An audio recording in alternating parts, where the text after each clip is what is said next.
梨子的区域加周边一些部分，没有全部，所以我会首先在这个地方涂油，就是单纯的亚麻仁油松节油。那这一方面有助于我们上去的笔是比较润的，再加上我们要进行罩染，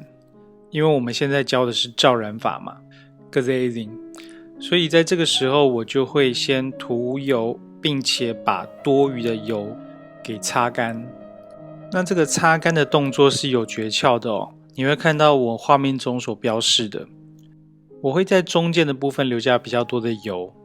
而上下左右两边我比较不会画到，颜料不会覆盖到的地方，我会留下尽可能擦的比较干的油，就如同影片中你们看到的这样子。为什么呢？因为亚麻仁油它其实是一个非常黄的油，我们现在画面中看到是一个完全不调色的纯亚麻仁油在太阳底下的样子，你可以看到它的黄的程度非常高，并且当它干燥以后，它会在画面上形成就像这种凝结的油块，它是很黄的。也就是说，如果当你的画面比较不会画到，颜料不会覆盖到的地方，它就等于是一个完全就是油停留在画布上的感觉，并且它干掉以后就会在那边发黄。可是如果我们油画颜料会覆盖过去，或者是我们有利用罩染的颜色覆盖过去的话，它的发黄程度就会减轻很多。也就是因为油画有这样的特性哦，所以在法国18世纪、19世纪的时候，有一个画家叫安格尔，那他就讲出一句名言嘛，深度也提高变浅了，有没有？一个是拉强对比，一个是减弱对比。然后紧接着我就用明度更高哦，它已经很接近白色的这个颜料来处理最前方，所以我们在明度上就已经把它的空间拉开差距了，对不对？我们越前方的东西，等于光线照射到的越强烈，越后方的东西，那光线当然越少。所以我们在利用这种对比的强度，包含你看我前端的影子的对比跟桌面的对比也是相当强的。那你对比一强，它在视觉上的前进程度就往前，那你对比弱，它在视觉上就退后到后面去。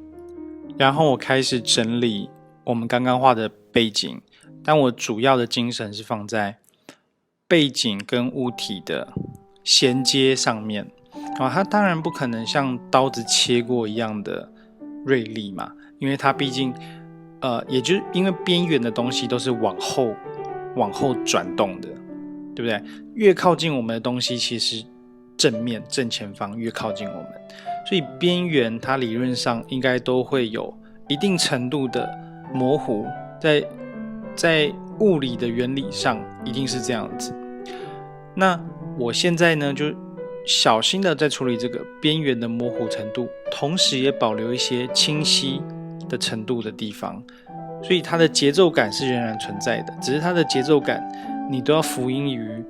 这个最大的原理因为它一定是比较后面的，所以它的清晰程度一定会再退一点点。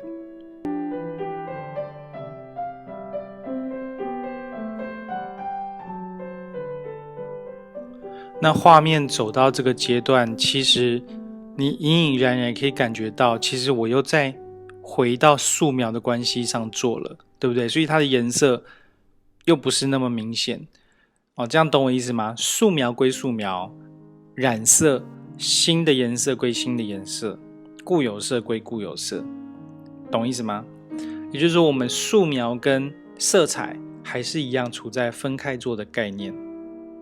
那我们现在这个阶段就让画面又简单化了嘛，因为它就已经不再去思考色彩的问题了，我们现在思考的是素描上的问题。所以你会看到每一个地方我在做素描的色阶都不一样，可是它就不带那么多的颜色上去了。好，然后我们在素描的关系上已经做到了我们前面讲的最白的地方，那你就会看到我开始用比较厚的颜料，然后比较小的范围把最白的部分给加上去。你会看到我排下来的色阶现在是一个相当于接近完全全白的状态。那当然你可以大胆的一点画比较白，因为你知道在下一层，等这一层干了以后的下一层，我们又会重新的染色，然后你的最白又会成为不是最白了，它又下降了一格了，对不对？所以在这个阶段，你就可以大胆的把真正的白，然后厚厚的涂上去。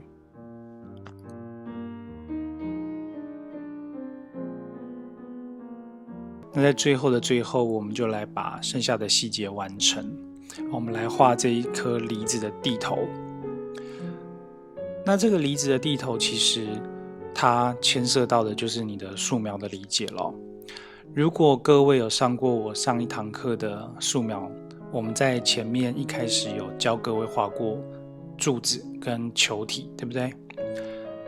那这个蒂头其实你就可以把它理解成一个非常单纯的柱体跟球体的结合，当然它有一些小小的质感的不同的变化，它有一些裂纹啊，有一些颜色的变化，但是它的造型基本上就是柱子跟球体，所以它其实是一个非常简单的关系。那我们就透过几种简单的灰色、绿色的明暗变化，当然也有一点点的咖啡色，当然也有一点点的褐色，来进行调色，并且掌握到它最大致的受光跟阴影的关系即可。那当我们再把地头画完以后，我们再做一些衔接的动作，让这个地头呢，它是完美的坐落在这个凹陷的凹槽里面，以及有哪一些地方还需要调整的，比如说我就觉得后方的空间还有一些问题，所以我在透过背景的颜料把后方的空间修改完成，然后最后统一的再把它扫完衔接完，那我们这一堂课就结束。这个就是我们要跟各位介绍的罩染的整套流程。